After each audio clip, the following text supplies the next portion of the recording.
A key issue, if we're going to live longer, is how we will have enough income to enjoy that longer life.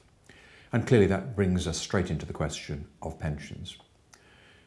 Governments have made good progress on this, and the introduction of the state pension age changes, which guarantee a minimum pension, well protected, are a great step forward. But that by itself, for most people, will give them nothing like the sort of income that they would expect to have in later life. It will ensure that people do not starve, that people who have been disadvantaged, like women or people in intermittent work, will get a decent pension, or at least a basic pension. But it will mean a very big drop in income for people, unless, of course, they also had some form of private pension. And the figures on that are quite scary. Very, very many people in Britain are not saving much, if at all, and find it difficult to do so. There are two specific things we think that we all have to think about in response to that. First of all, defined contribution pensions, as they are called, are pretty hopeless as a product. You're invited by the pensions industry to pay into a product, but when you ask them what it will give you, they can't tell you. And that's not a good incentive to save. And therefore, the government and the industry and employers need to think about how we make for more certainty, give a bit more predictability about what we would get if we were to save at a certain level in terms of what that would pay us in later life.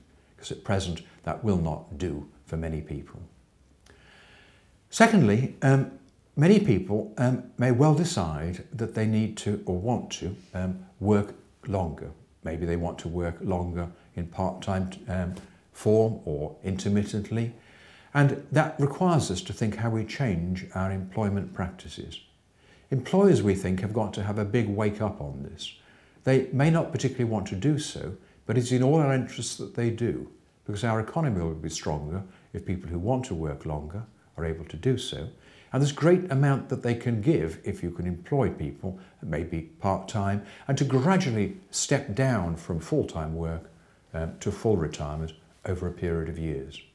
We think we should end the practice of cliff-edge retirement unless people really want to do so. In other words, that people can retire over a period of years and make a gradual change in their life while still contributing in paid employment, albeit at a lesser level. Last, as part of looking to how we will support ourselves in later life, many people we recognise, and not all, have quite a lot of wealth tied up in their houses. It's quite difficult for people to know how to be able to use some of that to supplement their income, or to pay for their social care costs, or to pay for housing adaptations. We strongly recommend to government and the industry that they have to make what are called equity release products much easier, simpler, clearer, so people can make more use of this wealth some of them have to contribute towards the costs and needs of their later life.